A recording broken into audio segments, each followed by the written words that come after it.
Olá, seja muito bem-vinda a mais um episódio do Muito Além das Finanças.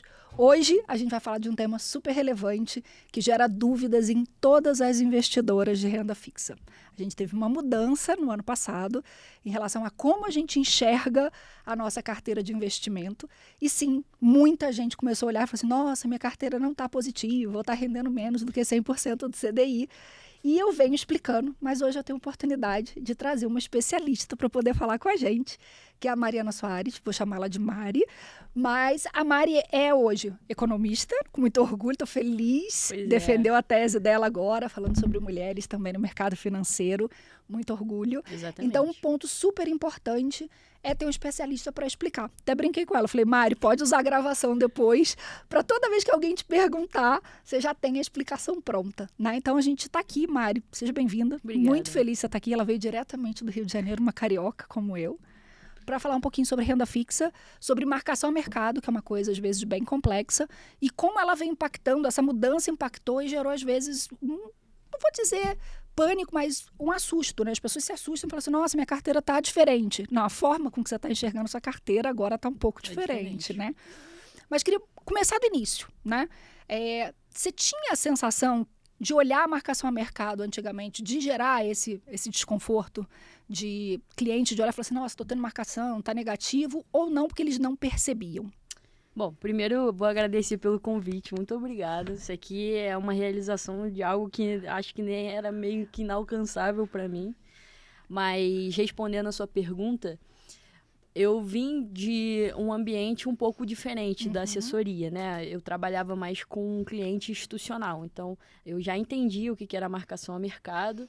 E geralmente o cliente institucional também, ele né? entende, né? Então, ele sabe, né? O institucional, quando eu digo, eu falo fundo de investimento. É o profissional, o investidor profissional. Exatamente. Tá. Então, quando eu vim para essa parte da assessoria, que foi justamente nesse marco da mudança da Anbima ali pela marcação a mercado, era óbvio que ia ter gerar um estresse. Até o pessoal acostumar a entender como é que enxerga aquilo de uma forma diferente, Exatamente. Né? Até porque aquilo ali mostrou para o varejo que a renda fixa não é fixa. Ele mostrou um mercado totalmente novo. Sim. Né? E dentro disso, eu acredito que fomentou muitos produtos que eram pouco explorados aqui pelo varejo, né? Pelo cliente normal, pelo cliente regular, que a gente chama. Então, assim, por exemplo, crédito privado. Era muito pouco explorado. Então, essa questão da marcação ao mercado fomentou muito o mercado secundário. Ele ter o entendimento que ele pode pegar uma renda fixa de crédito privado aqui, hoje, eu digo um CRA, um CRI, uma debenture, né? E com um vencimento alongado para 2030, vamos supor. E não necessariamente carregar até 2030. Exatamente. Ficou mais claro para ele isso, Sim, né? Isso mostrou que há, sim, oportunidades dentro do cenário macro que dá uma saída para ele ali. Não necessariamente ele tem que ficar alongado em 10 anos nesse papel. Porque, realmente, eu não sei o que eu vou fazer daqui a 10 anos, né? A gente não sabe como é que vai estar a nossa vida em 10 anos. Então, fica difícil, né, de fato, para o cliente entender que aquilo ali faz sentido para a carteira dele. Então, a marcação a mercado, ela trouxe esse entendimento. Eu acho que ampliou, deu uma amplitude melhor ali de visão do que é uma renda fixa, que não é só uma emissão bancária. Né? Você trouxe uma coisa que para mim é muito claro, né? Vou explicar para o pessoal. A gente tinha a forma com que a gente entrava no nosso aplicativo, né? Para ver a nossa carteira, era o que a gente falava de marcação a mercado. Então, eu comprava um CDB, sei lá, 110% do CDI, um CRI, um CRA, 110%, difícil, né? 110, mas assim, alguma coisa que fosse IPCA mais alguma coisa, um CRI a 105%, 102% do CDI, e o que o aplicativo me mostrava? Ele me mostrava o seguinte, olha, ele está rendendo tanto, se você carregar ele até o final, é isso que você está tendo de rentabilidade, tá? Porém, eu poderia sair daquele CRI, daquele CRA antecipado. Então, por exemplo, ele tem vencimento em 2030, vou usar o teu exemplo. Mas eu cheguei em 2025, a taxa de juros está fechando a curva de juros, ele pode estar valendo mais do que se eu carregasse ele até o final. Então, eu teria uma oportunidade de sair antecipado, ou seja, 5 anos antes, em 2025, e ter um resultado maior do que se eu carregasse aquela taxa até o final. Quando a gente olha, né, na curva, a gente não tinha essa visão clara desse ganho, da saída antecipada. Então, para ser mais transparente, o mercado, a Anbima, veio e regulou dizendo o seguinte, olha, agora a gente vai passar a mostrar quanto vale aquele título na data do dia. Então, hoje, se tivesse lá um título e eu fosse sair desse título, mesmo que ele vença em 2030, eu vou saber se eu saio com ele valendo mais ou se naquele dia ele está valendo menos, que seria a taxa paga pelo mercado. Qual a marcação que o mercado está fazendo naquele dia. Então, isso trouxe um pouco de confusão do tipo, como que o que eu peguei, que rende 100, 105, 102, pode estar pagando menos do que o CDI. Então, assim, eu tenho clientes que só têm renda fixa na carteira. E aí me liga e fala assim, tem alguma coisa errada com a minha carteira. Porque assim, eu só tenho renda fixa, Glaucio, tipo, pós-fixada. E tá mostrando aqui menos, tipo, tá pagando 80%, 75%, tal, eu tô perdendo dinheiro. Aí a minha primeira pergunta é, a marcação a mercado, ela foi estipulada pela Anbima para todas as instituições ou só para as corretoras? Todos Porque enxergam. Essa é a dúvida, né? Porque as pessoas falam assim, não, mas no banco não tá aparecendo. Eu falei, olha com carinho, vê o que você tem, se é só renda fixa, se tem outras coisas, porque às vezes você tem fundo junto com renda fixa, Sim. e é um fundo multimercado, então tem um pouquinho de bolsa, então puxa um pouco para cima. Mas esse é o ponto. Então, assim, o que acontece dentro das corretoras também acontece no banco, né? Foi uma mudança de legislação. Não é uma mudança da corretora. Não, isso é para todo mundo. Lógico que tem bancos e cada instituição trata a classe do investimento de uma certa forma, né? Ele pode englobar uma renda fixa, mas um fundo de renda fixa. Não necessariamente é uma renda fixa pura. É uma cesta de ativos, né? Com vários ativos dentro de renda fixa. É uma renda fixa? Só que ele é um fundo de investimento. Então, pode ser que seja um exemplo, né? Sim. Mas quando originação do próprio banco, ele pode marcar na curva para o cliente ali. Quando o próprio banco emite. Isso. Tá. Ele pode marcar na curva, mas assim, na saída... O que é mais comum, independente, né? Porque geralmente banco, ele só negocia papel... Geralmente, né? Tem alguns que fazem diferente. Ele geralmente negocia o papel dele, né? Exato, então, talvez não tenha essa percepção. Ele dá uma taxa melhor. Então, essa tem é o maior jogo ali de atrito entre instituição de corretora e banco. Sim. Porque eles oferecem uma taxa melhor para o cliente porque é a originação deles. Então, eles conseguem dar ser maleável em relação à taxa. Aqui não, aqui nós somos intermediadoras, né? Então, nós trabalhamos com que o mercado originou, sim.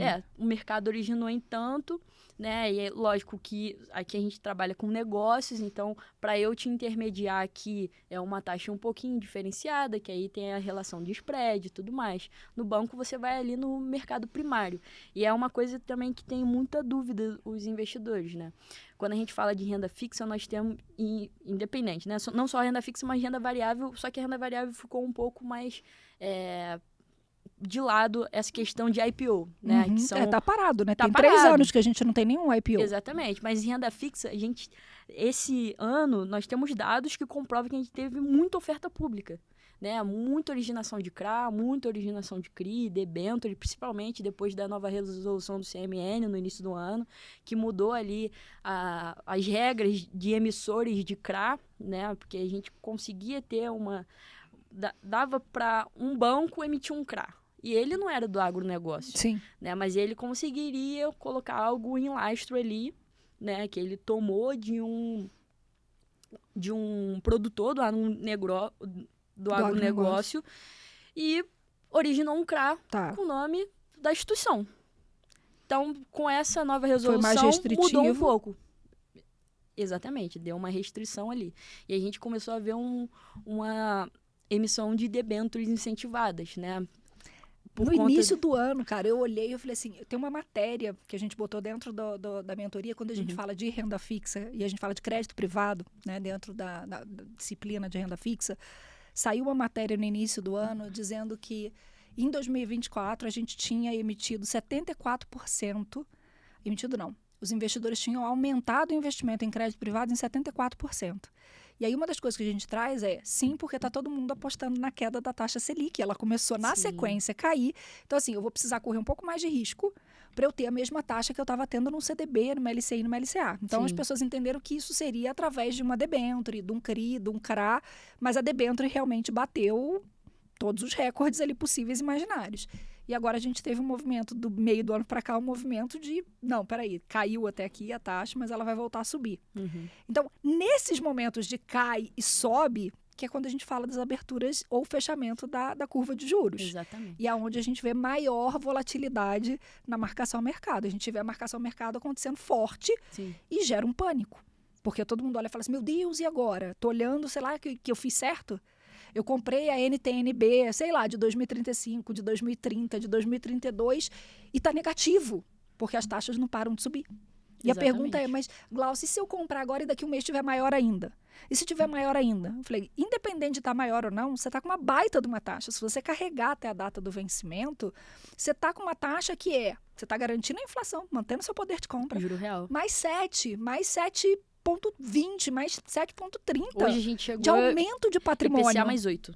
Tanto que deu... Eu não vi que eu já estava aqui gravando, deu olha. quase um circuit mas break qual no Tesouro por causa disso. Mas qual é a NTNB? De 28? 27, 28. São um pouco mais curtas, né? As mais curtas. Porque, assim, a gente tá nesse momento que a gente tá gravando esse podcast, a gente tá num cenário meio incerto. Tenso. E política, assim, tem muita relação com a economia, principalmente em investimentos, né? Então, isso pede, o mercado em si, a gente fala que ele pede mais prêmio. Independente de ser qualidade de emissor ou não, ele pede mais prêmio, porque é um cenário seria o mais certo. prêmio? Mais taxa. Mais taxa. Ou Exatamente. seja, você vai ter que me dar uma taxa melhor para eu poder entrar no teu produto. Exato. E aí é onde a gente entra também em questão de crédito privado, né? Sim. Lógico que terão créditos privados, né, nome menos óbvio, que vão dar taxas de IPCA mais 10, IPCA mais 12, ainda mais no cenário de agora.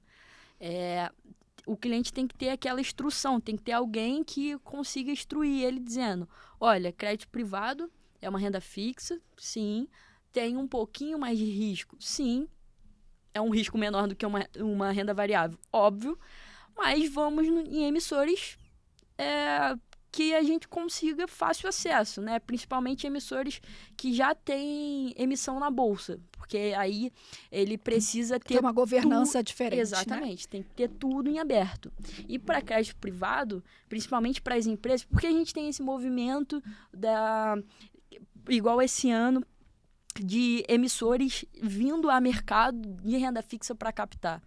Em tempos de juro alto, você como empresa, você vai tomar empréstimo no banco ou você vai emitir uma dívida pagando um IPCA mais 5, 6 ou um CDI 110%, pagando ali os custos de originação, mas ao longo do tempo no teu fluxo de caixa... Dilui. Exato.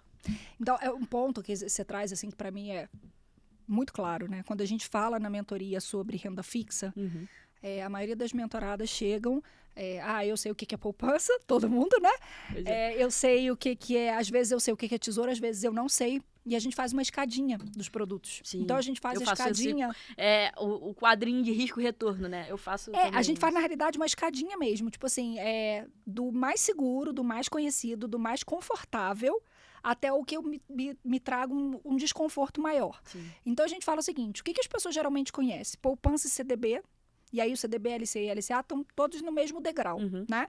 Mas eu pulo uma coisa no meio do caminho, que é o tesouro. E a gente tem o Tesouro Selic ali no meio do caminho. E aí todo mundo fala, por que eu nunca ouvi falar de tesouro? Eu falei, porque o banco nunca ganhou um centavo para te vender esse tesouro. Ele não vai trabalhar para o governo. O que ele faz quando ele quer te oferecer tesouro? Ele te dá um fundo que tem tesouro. Isso. Porque aí ele tem a taxa de administração ali, né? Então a gente sempre fala, né? Poupança, o Tesouro Selic aqui, alguns tesouros específicos, CDB, CDI, isso aqui as pessoas conhecem. Dali para frente, a gente fala o seguinte, aumenta o risco. Aí a gente já deu aula de rating, já explicou que tem, né, que eu tenho avaliação de risco do país, do papel, né, do emissor. Tem toda uma coisa. Isso. E aí eu começo a sofisticar a renda fixa. Por que eu gosto de trazer essa questão de sofisticar? A gente estava conversando aqui mais cedo, né? E eu estava falando, eu tenho clientes que só investem em renda fixa. Porque eu não tenho estômago para investir em outras coisas. Eu não quero olhar para a minha carteira e ver a minha carteira negativa. E aí a gente muda a forma de mostrar a carteira. Vem a Anbi e fala, então, a gente vai mostrar a marcação a mercado. E a pessoa começa a ver a carteira negativa. E aí eu vou voltar para poupança. É quase isso. E aí a gente olha e fala, tá, você consegue, dentro da própria renda fixa, e a gente fala que você precisa diversificar. Você não pode estar só com um emissor, você não pode estar só numa única instituição. Sim. Você tem limite de FGC. O que tem FGC, o que não tem FGC.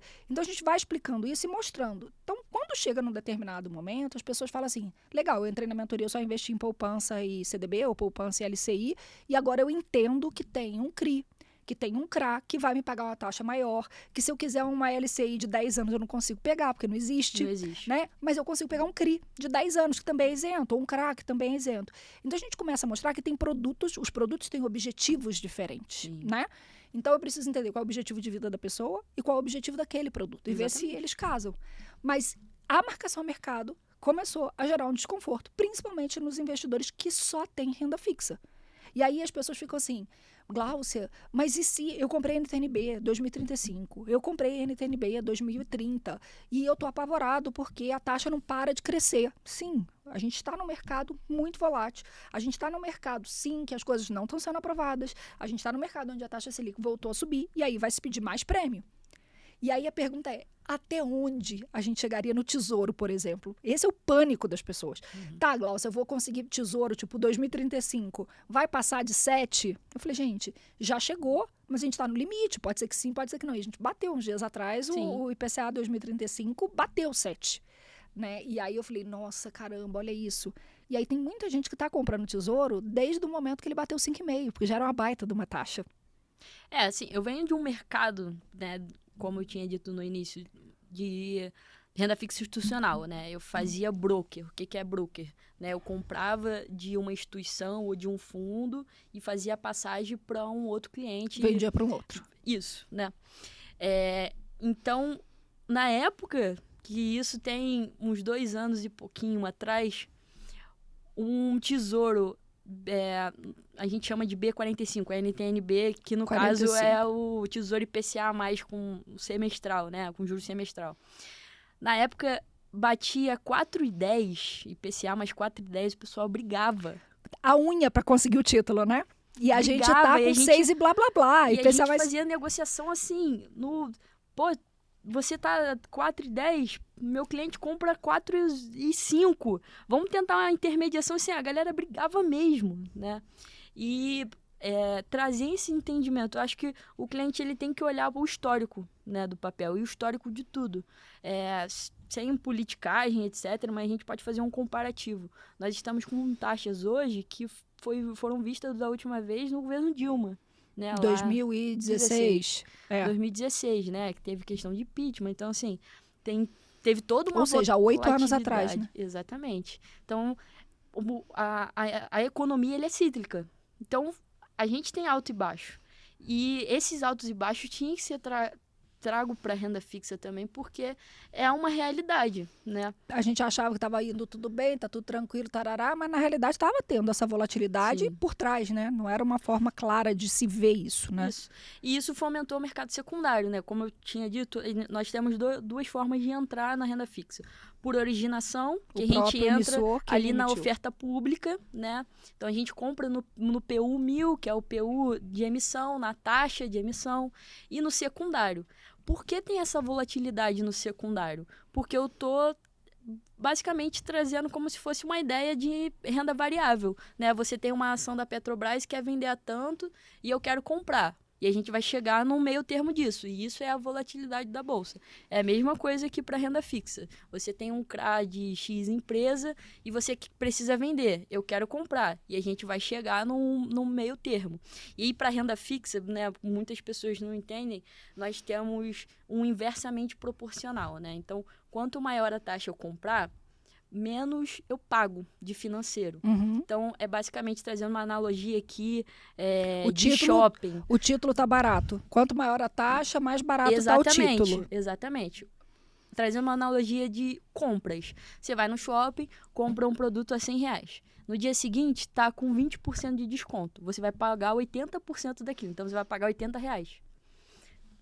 Entende? Então, quanto maior a taxa, mais descontado você tá. E quando a gente fala que você... Ou seja, quando a gente fala, tipo, a taxa tá muito alta, significa que o papel tá barato. Isso. Isso é muito interessante. E essa é a dinâmica da gente tentar trazer uma saída antecipada para o cliente num ativo de 5, 10 anos, num momento certo, lógico, né? Isso tem que ter muito claro. Olha, cliente, você vai usar esse dinheiro em quanto tempo? Qual a sua pretensão? Minha pretensão é de 10 anos. É super tranquilo colocar ele numa renda fixa de 5 anos num crédito privado. 5, 6 anos, 7 anos. Porque a gente tem um período de um ciclo completo, né? Sim. A gente sempre sabe que quando é ano eleitoral tem uma chacoalhada no mercado. Exatamente. E 5 anos já passou, né? Pelo menos tem um período de uma Sim. eleição ali que a gente sente que dá uma mexida. E lógico, nunca engessar a carteira dele com só aquilo. Se ele precisa de uma liquidez, amanhã dá um problema. Tem que ter. Tem que ter uma liquidez ali para ele, para justamente ele não sofrer marcação a mercado e ele falar, não, isso aqui não é para mim, nem marcação renda fixa para mim. Negativo, né? Exatamente, nem renda fixa para mim, não quero mais, eu vou sair. E eu acho que esse é o ponto. Tem muita gente neste momento olhando para a carteira, olhando para o tesouro, falando assim, tá negativo, entra em pânico, não entende por que entrou, porque não estava claro, não tomou uma decisão clara, e ela sai, por exemplo, você falando, né? Quando estava IPCA, o B45, né? O tesouro lá, 45 com juros semestral, estava 4,10, era uma baita de uma taxa. Em algum momento vai voltar a ser. Não agora, que a gente está nesse momento bem volátil. Exato. Então, o que acontece? A pessoa que comprou a 4,10, ela tá com marcação bem negativa. E ela olha e fala, meu Deus do céu, e ela vai ao mercado, e aí a gente tem gente que fala assim, eu quero, porque eu tenho um pedaço daqui da carteira que eu estou compondo que vai ter IPCA mais 4, IPCA mais 5, IPCA, ele compõe. Então, você vai vender mais barato do que você comprou, efetivamente, porque a gente está falando de IPCA mais 6 e alguma coisa, então o que você tem na mão vale menos do que o que está sendo vendido agora, mas vai ter gente que vai querer comprar. Porque vai falar assim, eu vou enchendo a mão aqui, porque em algum momento, como 45 falta muito tempo, a gente está falando em 20 anos, 21 anos, a pessoa fala, eu estou fazendo aqui um preço médio de todos os títulos que eu tenho título a 6,80, eu tenho título a 6,65 a 5 e a 4,10.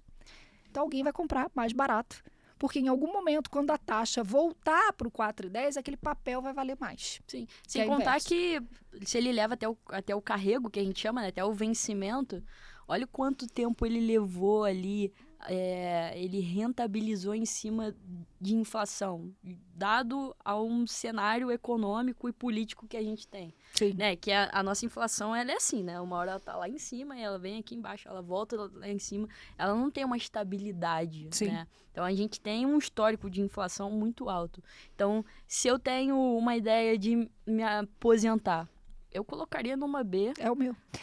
O meu objetivo Tranquilo. é esse. O que eu fiz, né? Eu tenho a minha estratégia, eu sempre falo, eu sou seguro morreu de velho, né? Então eu falo assim, eu tenho 4 frentes completamente diferentes. Eu tenho INSS, que infelizmente eu fui CLT muitos anos e fui obrigada, foi retido na fonte muitos anos. Então tem o INSS, que é uma possibilidade. Eu tenho uma linha de frente, que é uma linha de IPCA+, então eu estou diversificando nesse indexador, que é tesouro. E por que é tesouro? Porque estão com essas taxas muito altas. Então, assim, tá batendo taxa, eu estou comprando. Talvez eu não compre a vida inteira, mas tem uma quantidade ali, enquanto tiver alta, eu estou comprando preço ali. médio, né? Isso. Então, tem tesouro, tem um pedaço dolarizado, que eu falo legal. Então, eu tenho IPCA, mas tem um pedaço dolarizado. E eu tenho um pedaço que está, sim, em previdência privada, mais voltado para pós-fixado e alternativo, porque ali eu não tenho come cotas de nada. Então, o meu está ali. Então, tem uma renda fixa sem come cotas, que é pós-fixado. Então, eu tenho pós, eu tenho dolarizado, eu tenho IPCA e eu tenho INSS, que vai fazer uma coceguinha ali em algum momento da minha vida. Então, as pessoas falam assim, mas o que você está fazendo? Eu falei, neste momento, eu estou indo para o tesouro. O dólar está altíssimo, não vou mandar dinheiro lá para fora. Mandei um monte no decorrer do ano passado e desse ano. Fiz o meu aporte para fora, porque eu falei, o dólar está a 4,90, o dólar está a 5, está a 5,20, todo mundo está caro. Eu falei, caro está agora, e vai ficar mais caro. Então eu falei, já fiz. Caro é quem não tem. É isso. Então, o momento como é que eu equilibro? E eu gostaria muito neste momento, assim, eu falo muito da questão da renda variável, que está ali muito na questão do fundo imobiliário, ação, eu fico sempre tentando fazer um meio do caminho, mas é a minha menor exposição. Então, um ponto para a gente olhar se é uma meta de longo prazo, eu vou comprar pensando no longo prazo. Porém, se aparecer uma marcação a mercado muito alta, existe uma chance grande, aí você vai falar um pouquinho pra gente aqui, né? Se fizer muito sentido, eu tenho que tirar. Porque se eu tirar numa marcação a mercado de uma NTNB, eu não consigo entrar na renda fixa com a mesma taxa, porque aí as taxas vão estar mais baratas.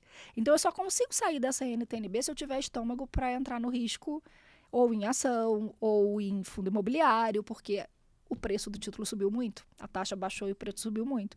Então não faz sentido sacar por sacar. Ou eu vou sacar porque eu vou usar para alguma coisa, sei lá, vou quitar financiamento imobiliário, vou comprar, trocar de carro, vou alguma coisa, dólar tá barato, vou tirar, vou investir em dólar.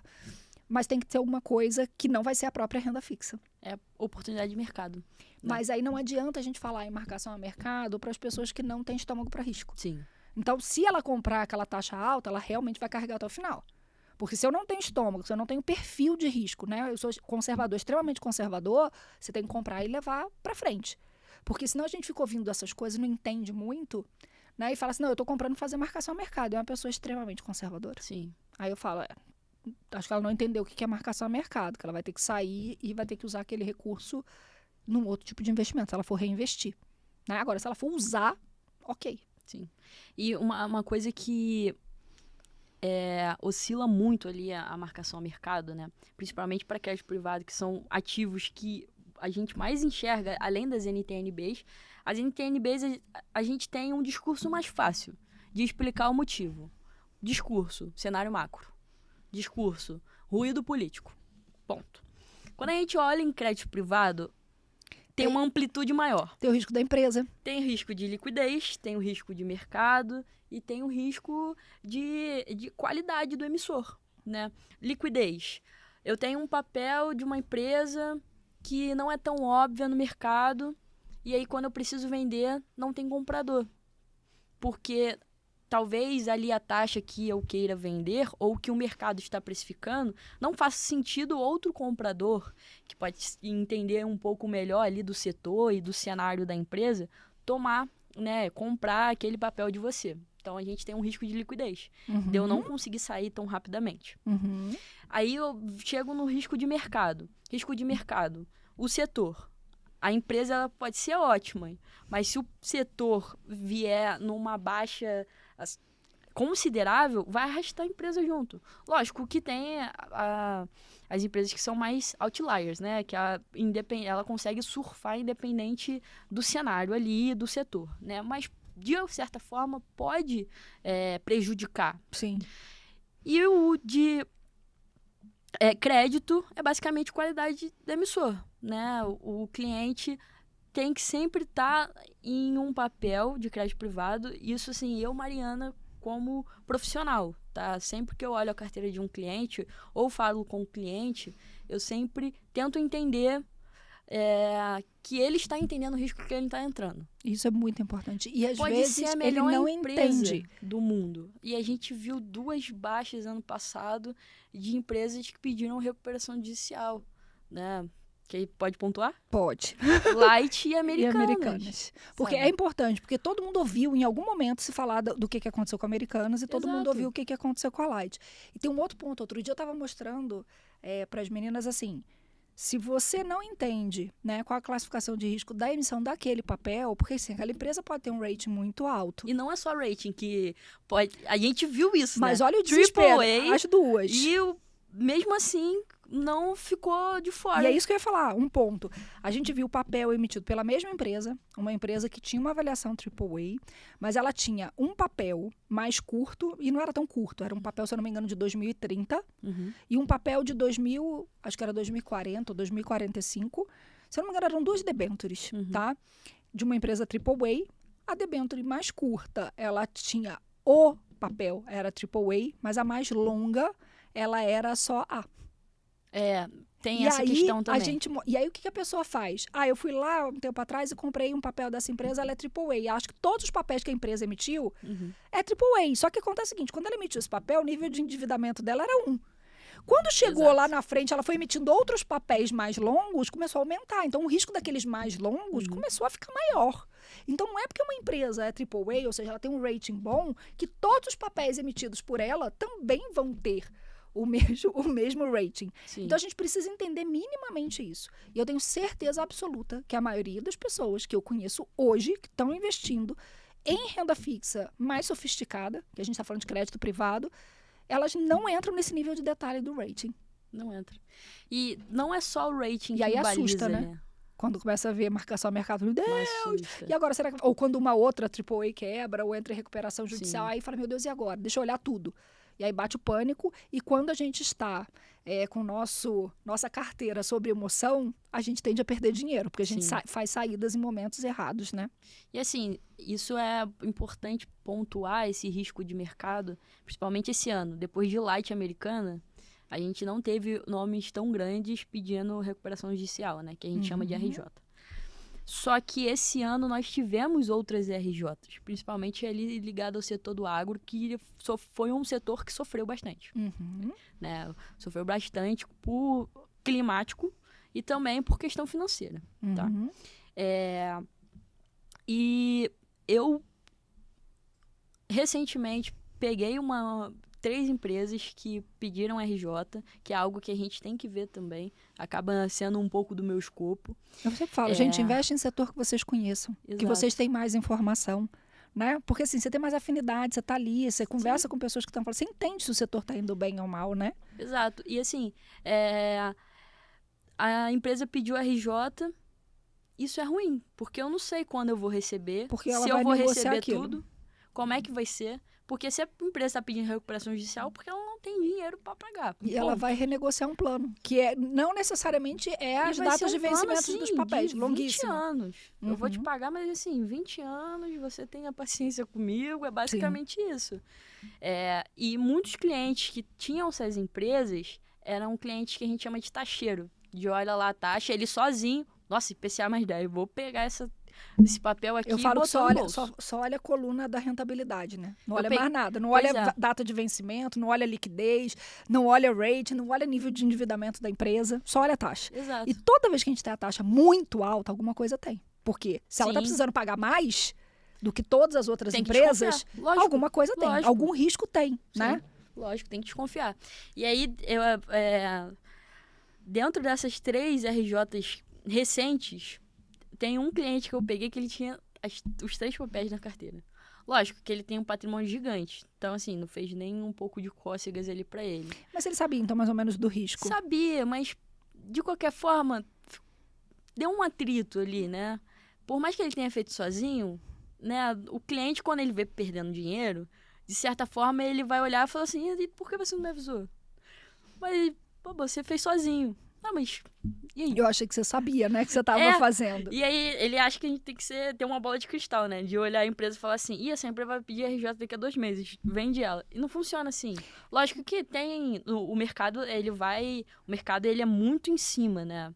Ele acompanha muito, principalmente essa galera do setor do agro, quem faz a originação, securitizador e tudo mais, eles ficam muito em cima, né, dos produtores, acompanham de perto. E alguns sinais vão sendo dados, né? Então, teve essa recuperação judicial, a gente conseguiu saída, por exemplo, num deságio, assim, incrível. Ok, não estava perto do que a gente sabia ou estava vendo que ia acontecer, foi ok. Ou assim, ou era 0, o cliente tinha 10. Ou era ele ficar com 0 por um tempo, ou ele ia ganhar R$2, vamos dizer. E aí alguns clientes optaram, não, vou ganhar os R$2 aqui. Prefiro os 2 na minha mão agora do que demorar uma vida e correr o risco de não receber. Sim, mas teve cliente que falou assim, eu vou segurar, deixa aí. Vou segurar, eu quero ver, sabe? E assim, recuperação judicial, eu acompanhei a Light e Americanas do início ao fim, que as duas já estão acabando agora o plano, né? Tem que aprovar plano. Demora, todo mundo tem que ir junto para ter maioria. O credor tem que votar. Não, tem alguma coisa aqui que eu não acho certo, volta, tem que aprovar outro plano. Não, é lento. Muito lento. Então, assim, além de você estar com o seu dinheiro parado ali, você perde rentabilidade, porque ele não vai te dar essa rentabilidade de 1, 2 anos que o plano de recuperação judicial está rodando. Né? A rodovia do Tietê, por exemplo, que é uma recuperação judicial aí desde 2018 ou 2017, se eu não me engano. E até hoje, nada se resolveu. Olha, eu vou te falar, há muitos anos atrás, na minha profissão, a gente quase entrou para entrar de sócio nessa empresa. A gente era uma empresa foi uma empresa de navegação, né? Mais marítima. A gente meio que flertou com esse setor, né? E eu lembro que eu falava, gente, é muito rolo, eu não consigo entender, eu olho essa documentação, não estava muito ok, mas era um ponto de um setor que a gente entende, se realmente fosse valorizado e bem trabalhado no Brasil, né, a gente teria muito mais facilidade para escoar carga, por exemplo, Sim. Brasil afora. Mas, Mari, assim, uma das coisas que fica na minha cabeça, você acha que a gente vai ter uma oportunidade, assim, pensando assim, nos ciclos que a gente já vivenciou, a gente falou de 2016, né? Você acha que a gente vai ter uma oportunidade de marcação para esses títulos mais longos, seja de NTNB ou de crédito privado, no quê? Em 2 anos, 3 anos, no 4? Não, a gente vai ter que esperar virar o governo para poder entender o que vai acontecer. Ou você acha que vai ser mais breve? Que pode acontecer ainda nesse período até final de 2026? Então, até final de 2026 eu vou estar sendo muito otimista, vou ser bem sincera. Porque eu acho que tem muita coisa ainda a ser ajustada, né? E o mercado, ele acaba batendo um pouco mais do que, às vezes, precisa, né? Isso é normal. Quando mexe com dinheiro, é normal, né? 2026, por exemplo, algumas corretoras estão dando taxa Selic terminal de 15%. Eu vi isso. Se a gente olhar o relatório Focus de hoje, ele saiu já com a Selic a 14 no final de 25. Sim. Então, se ela vai chegar a 14 no final de 25, se ela continuar subindo, é bem provável que bata 15 sim em 2026, né? Sim. Então, num horizonte de 1 ano, eu acho que acredito, né? Pra gente ter uma melhora tão rápido, precisa de coisas muito urgentes que talvez não ande. Principalmente envolvendo política. Principalmente envolvendo política, porque é um jogo mais demorado, né? 2 anos, 2 anos e meio, 3 anos é um cenário que fica um pouco mais tranquilo, né? Para 2027 ali, tem alguns projetando uma Selic a 12. Então, assim, já tem uma queda ali substancial. Mesmo que seja 2%, é alguma coisa. É bastante coisa. É bastante coisa. E se a pessoa comprou numa época que a Selic estava a 14, ela volta a 12, a gente talvez tenha ali já o início de uma marcação a mercado com ágio. Talvez não seja um ágio mirabolante. Sim, mas tem alguma coisa. Exatamente. E encarteirar agora um IPCA mais 7, 7,50, 7,80, 8, que seja, né, numa duration mais curta ali de 27 a 29, 30, né, eu não acho ruim. Por mais que eu enxergue na minha carteira uma oscilação... Isso falando de marcação a mercado, para sair com marcação a mercado. Sim, porque exato. E quando a gente fala, ok, eu estou entendendo que eu vou pegar o IPCA mais 7, mais 6,80, 6,90, mas é um 2035, um 2045. E eu sei que essa marcação a mercado vai demorar mais, porque quanto mais próximo da data de vencimento também ajuda, né? Mas é uma boa taxa? Se eu quiser carregar, por exemplo, para aposentadoria, para um plano de longo prazo, quero comprar um carro para o meu filho quando ele se formar. É uma baita de uma taxa. Sim. Quero fazer um ano sabático daqui a 10 anos. É uma baita de uma taxa. Quero compor uma parte da minha aposentadoria. Porque o que eu falo para as pessoas? Eu falo, gente, os fundos de pensão, os fundos de previdência, né? Estão enchendo a mão desses títulos. Sim, porque total. ele é mais seguro, teoricamente, do que um CRA, uma debênture incentivada, com uma baita de uma taxa, né? Tanto é que quantas vezes a gente viu o Tesouro tirando a venda de título do ar, falou tipo assim, para, e você abria lá, só tinha Tesouro Selic para ser vendido, não tinha mais nada. Então a gente olha e fala assim, se os fundos mais conservadores, que tem uma legislação mais rígida em relação a risco, que são os fundos de previdência, estão comprando mais renda fixa, né, título público, crédito público, por que a gente olha e fala assim, não, eu preciso ter uma marcação a mercado rápida. Eu preciso entender o mercado. Então, uma das coisas os títulos mais curtos têm uma chance de ter uma marcação a mercado mais rápida. Porque você está falando 27, 28, 29, até 30. Sim. Os mais longos talvez demorem um pouco mais. Mas mesmo assim não é um mau investimento. Mas eu tenho que entender que ele vai oscilar na minha carteira. Eu vou ver ele talvez com menos valor do que eu comprei. Porque até quando a gente olha investimentos mais de longo prazo, a gente tem que levar em consideração o que a gente chama de duration, que é basicamente eu fazer o cálculo de taxa e tempo de duração, né, duration, tempo de duração daquele papel, quanto tempo ele paga de juros, se ele é juro mensal. Então, assim, por mais que ele, por exemplo, seja no vencimento 2027 e ele tenha um pagamento mensal, a duration dele não é 2027, é bem menor, é 2 anos. Porque ele paga mensalmente e alguns papéis amortiza mensalmente. Ainda tem a amortização, sim. Sim, então a duração dele vai ser menor, independente do vencimento dele ser 2027. Então isso tem que ser levado em consideração. Quanto maior a duration, maior a volatilidade, isso aí é fato. Por isso, quando a gente fala, né, de marcação a mercado e a gente pega um título que paga juro semestral, a tendência é que a duration dele seja menor. Quando ele não paga nada de juros, né? Não, você vai carregar e você vai receber os juros lá na data final, lá em 2045. Cara, óbvio, você vai ter ali, a duration dele é mais longa também. Então, para você olhar aquilo ali em relação à marcação a mercado, também vai ser diferente. E eu falo muito isso, né? As pessoas falam, mas eu vou comprar, mas vou ficar recebendo juros. Sim, você está recebendo pagamento enquanto você não faz a marcação. Então, você não está perdendo. Apesar dele estar parecendo negativo para você, você está recebendo mais alguma coisa, porque o IPCA continua dando título, né? Você está recebendo só a parte cupom. A parte pré dali. Você recebe até o IPCA, mas é uma forma mais, assim, é uma partezinha, né? Algo fracionado. Tá. Por quê? Quando a gente paga cupom semestral, mensal, etc., é em cima sempre da taxa de emissão. É outra coisa que as pessoas não destrincham isso, né? Poxa, eu tô comprando uma NTNB IPCA mais 7. Tá. Meu cupom semestral vai ser 7% ao ano, né? E destrinchando, né? Tem que fazer a correlação, trazer isso para semestral. Exatamente. Não.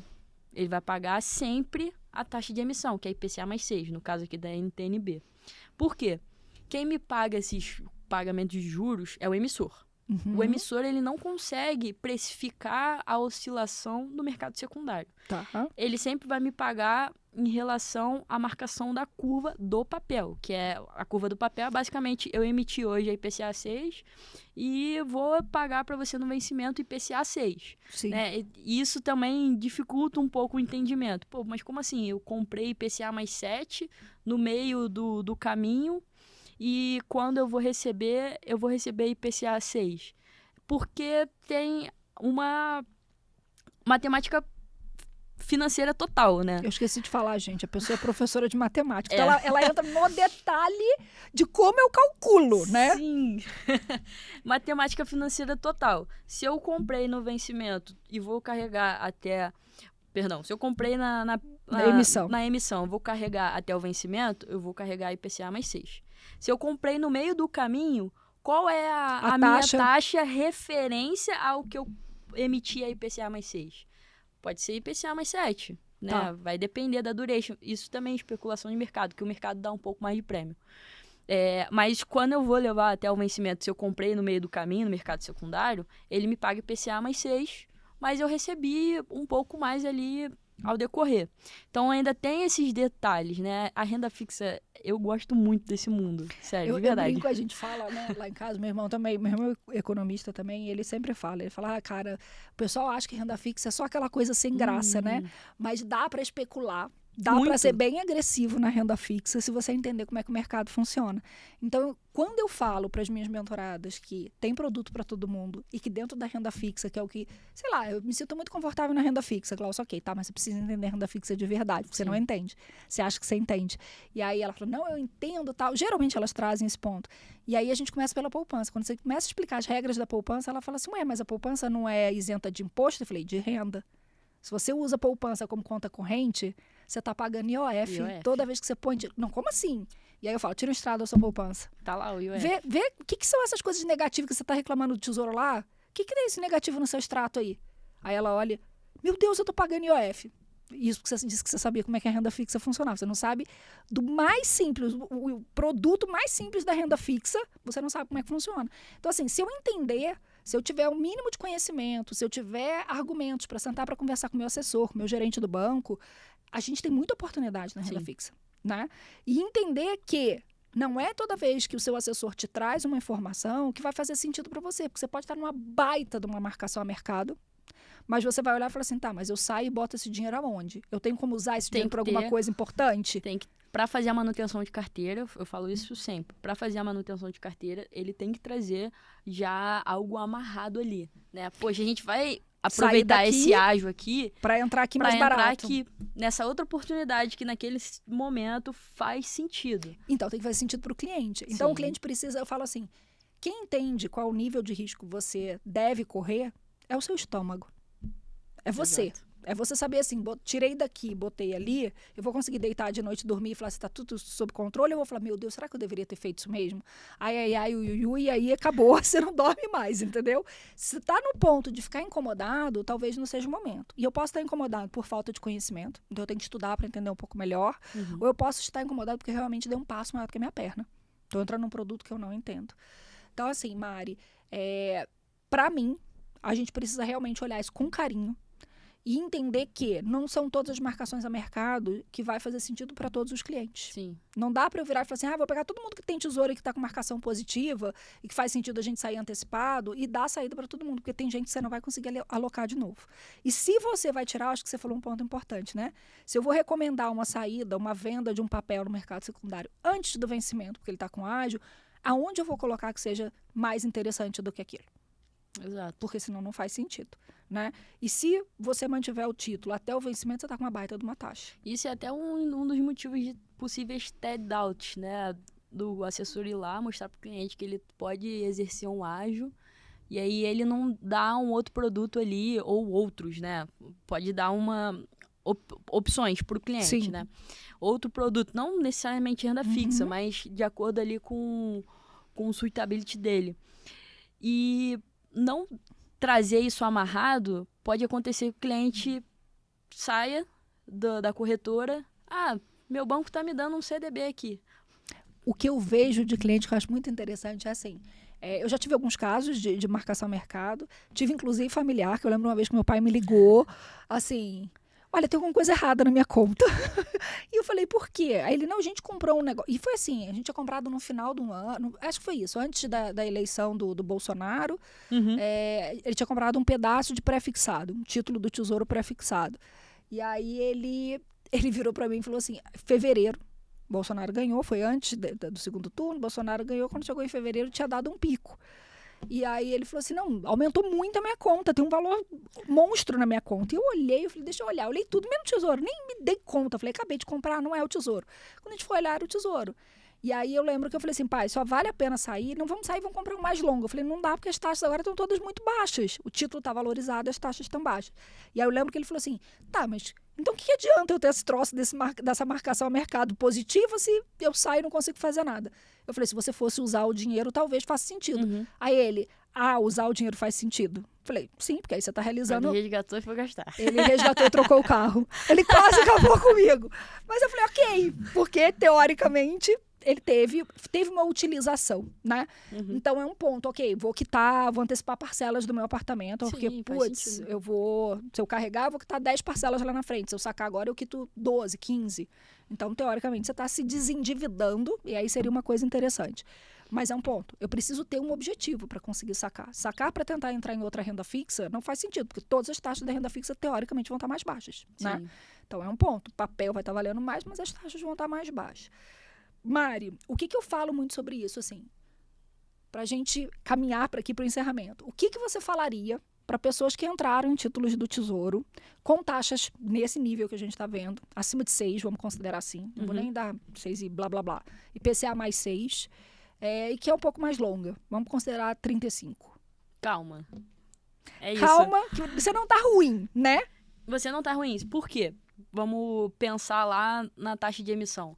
Se eu compro o papel acima da taxa de emissão, você concorda comigo que eu tô já comprando um preço um pouco descontado?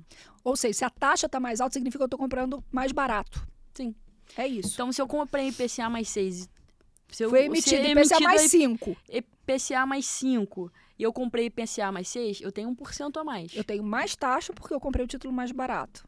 Então, de largada, eu já tô saindo melhor do que quem comprou lá a IPCA mais 5 na emissão do papel.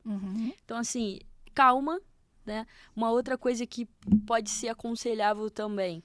Clientes que têm tesouro muito antigo, 2016, com IPCA mais 3, mais 4, que a gente consegue ver isso, né? Total, clientes dentro da plataforma, sim.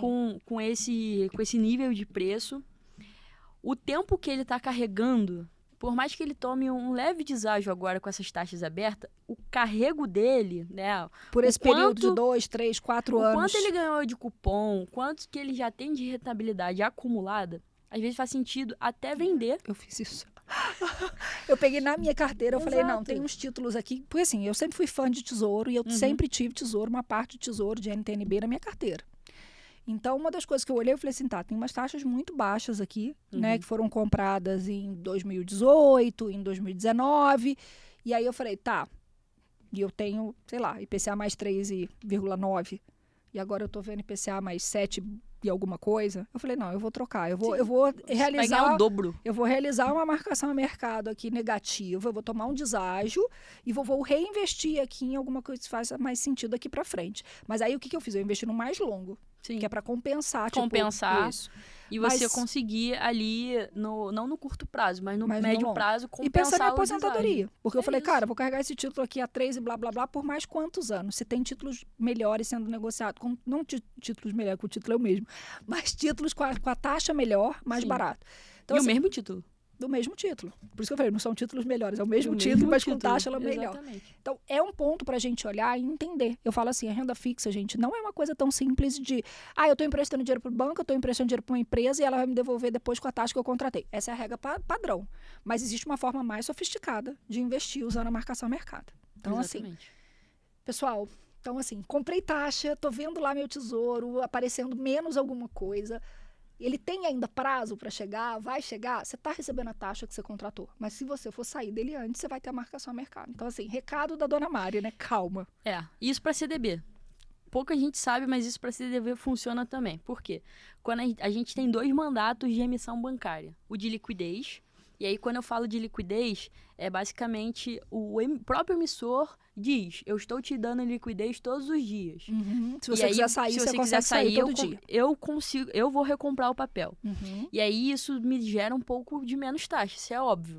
Porque, né, quando o emissor ali, ele emite um papel, ele tá contando com aquele dinheiro. Que ele vai ter aquele dinheiro até a data do vencimento. Exatamente. Se você quiser sair antes, você vai sair antes, mas você contratou uma taxa menor. Exatamente. E aí, quando é um CDB de prazo fechado... No vencimento. E você olha lá um CDB de 2029, por exemplo. Poxa, em 2027, vou sair desse papel. Você vai comprar na curva? Não. Você vai ter uma marcação a mercado. Mas não é um CDB, eu não precifico sempre na curva? Sim, só que qual é o problema? Quando o emissor ele emite com prazo fechado, em tese, ele não vai resgatar, ele só vai resgatar ali no vencimento. Ou então, se for alguma recompra compulsória por algum motivo, mas isso é um detalhe do detalhe, não vou lembrar aqui.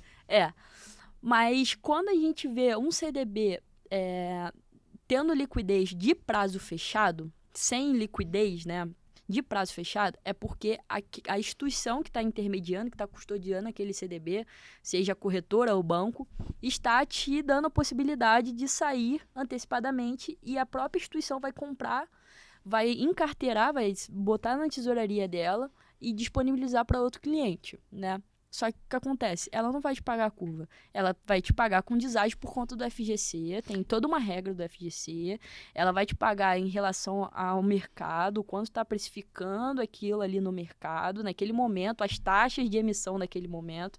Então, a gente chama de pênalti. Você vai tomar um pênalti. Eu falo que é igual um contrato de locação. Eu sempre falo isso. Falo, olha só, você fez um contrato de locação, dizendo que você vai ficar 30 meses no imóvel. Se você sair antes... Quem está descumprindo o contrato? Você. Então, você está descumprindo. Se você sair antes do CDB, você também está descontando. Quando a gente sai antes, a gente paga uma multa. Sim. Quando eu saio antes de um investimento, que teoricamente aquela instituição financeira está contando com aquele dinheiro, porque ela já emprestou para outra pessoa, eu também pago um pênalti. Então, pode ser que eu não saia negativo. Eu não saia com menos do que eu coloquei, mas eu vou sair com menos taxa do que eu estou vendo marcado lá no meu aplicativo. Eu vou te contar uma coisa. Pode ser que ele perca o dinheiro que ele investiu. Não, eu já vi acontecer. Porque se eu pego uma duration grande... Sim, se for muito longo. Se for muito longo. Se for um CDB de 5 anos, 6 anos. E eu quiser sair daqui a 3 meses, não, você com vai certeza. perder... Porque você está muito perto de quanto você investiu. Exato. Quanto mais perto do vencimento, menor a chance de você sair com menos. E esse é alinhar, né? Alinhar, é ter alinhamento ali. Se você tem um assessor, é ter um alinhamento. né? O assessor tem que trazer essa informação Se também. existe algum risco de eu mexer no dinheiro, não é CDB. Exato. Não é LCI, não é LCA. De prazo fechado. Pode ser de Exatamente, liquidez. isso. Mas aí não vale porque não vale pela taxa, né? É. E eu até brinco. Quer sair? Pensa num crédito privado. Que o crédito privado você vai ter mais facilidade para negociar um ágio e um deságio do que efetivamente uma emissão bancária, um CDB, Sim. uma LCI e uma LCA. Então a gente tem que entender, né? Tem. Então é um ponto para a gente olhar e assim, é um momento, gente, tá todo mundo em pânico, porque vê essa marcação na curva, a marcação a mercado, mas é um momento que era para a gente estar pensando com muito carinho de trazer para dentro de casa para encarteirar produtos bons de renda fixa. A gente não deveria estar preocupado com isso. Para quem está entrando agora, manutenção de carteira é ideal, né? Você que tem uma carteira que engessada de 5 anos atrás, com os mesmos ativos, tem um assessor ou não, procura um direcionamento, uma orientação, caso você seja um pouco mais leigo, lógico. Faz cálculo, é muito importante, principalmente em renda fixa. Matemática financeira na veia. As minhas psicólogas, minhas advogadas devem estar enlouquecidas, tipo assim, como fazer conta, né? Mas é um ponto. Mari, assim, eu tenho muito te agradecer, porque assim, eu acho que acalma um pouco, né? Uma coisa é a Gláucia, assessora, mentora, falar isso. Outra coisa é a gente trazer um especialista de mercado e mostrar assim, gente, é cíclico, acontece, cíclico, mudou a forma de você olhar para a tua carteira, para o teu aplicativo, e às vezes a gente não tem essa percepção, né? Ah, não, tava bom, agora tá ruim. Não, tava ruim e você não tava sabendo, né? Ou tava bom e você não tava sabendo também. Porque eu acho que ficou mais transparente, sim, mas a gente não tem educação financeira suficiente para entender exato, que aquilo ali, o estar negativo, não necessariamente eu estou perdendo dinheiro. Principalmente na renda fixa. Se fosse renda variável, a gente até porque pode ser que demore a voltar. Mas na renda fixa, eu tenho a garantia, se eu carregar até o final, que a taxa vai ser paga. Sim. Né? E é um contraponto, né? A educação financeira, assim, como um todo. A educação no Brasil é um pouco complicada, mas a educação financeira a gente tem zero. É uma coisa que tinha que ser implementada ali nas escolas também. E, né, mostrar o básico, o que a gente faz, o beabá, o que é um CDB, o que é um LCI, o que é um LCA. Porque quando você cresce, o seu dinheiro não é só para seu consumo, você tem que pensar também ao longo do prazo, né? O que você quer para frente. Às vezes não precisa realizar, né? Não precisa nem ser para aposentadoria, mas poxa, eu quero comprar um carro daqui a 5 anos. Eu quero viajar, eu quero ter experiências diferentes. Exato, realizar algum desejo econômico, seja lá qual for, né? E, então, o investimento, ele te ajuda, ele te dá esse caminho, né? De você rentabilizar seu dinheiro sem deixar debaixo do colchão. Não, assim, se eu investir bem, significa que eu preciso fazer menos esforço para gerar o dinheiro. Sim. Né? O dinheiro trabalha pra gente. Matemática financeira, juros compostos. Ó, eu vou trazer você para dar aula na mentoria, você já sabe disso, vai dar aula bônus sobre marcação a mercado, porque eu falo, gente, é importante. E aí eu vou falar assim, toda vez que der pau, eu falo, vai lá assistir aula de marcação, vai lá assistir aula de marcação. Sim. Mari, queria te agradecer muito. Eu que de verdade, se assim. Se pudesse, eu falava até mais. Eu não tenho a menor dúvida. Mas assim, eu acho que as pessoas vão começar a ter uma noção diferente, entender que, tipo, ok, eu acho que esse é o momento de ter produtos. E o mais importante, né, é entender que dá para sofisticar na renda fixa e que a marcação a mercado, ela é sim uma forma de investir, de ter uma rentabilidade em momentos próprios, não é todo ano que a gente vai ter marcação positiva ou todo ano que vai estar negativa, é cíclico, né? Porque às vezes as pessoas não entendem. Então isso acalma um pouco, tenho certeza que a gente vai ter muitas das mulheres que estão investindo em renda fixa que estão tensa, vão olhar a aula, vai ficar o podcast vai ficar gravado, e eu acho que o mais importante, né? Eu posso assistir quantas vezes eu quiser esse episódio para poder tirar dúvida, né? Porque a gente demora, às vezes aquilo é meio contrassenso, né? Porque eu nunca olhei daquela forma. Então, eu queria te agradecer, de verdade. Eu que agradeço. A gente com certeza a gente vai voltar a falar, mas, gente, fiquem à vontade para comentar aqui, para tirar dúvida. Eu sei que esse episódio vai ser um episódio onde as pessoas vão fazer perguntas e eu me coloco à disposição. E se eu não souber a resposta, porque eu não sei todas as respostas, eu vou atrás da Mari para ela me ajudar a responder. E aí eu queria fechar com uma frase. Fala. Que é uma frase de efeito. Por favor, renda fixa não é mais fixa. Não foi há muito tempo. Esqueça disso. Mas ainda é o mais seguro. E ainda é o mais seguro. Então, gente, eu tô morrendo de rir aqui. Eu tenho que falar. A gente vai fechar, mas assim, estou eu aqui falando. Está o nosso diretor de cena aqui, assim. O microfone. Desesperado. Então, assim, vou falar no microfone. Vejo vocês no próximo podcast. Obrigada pela audiência. E Mari, muito obrigada por estar aqui com a gente. Tchau, tchau, gente.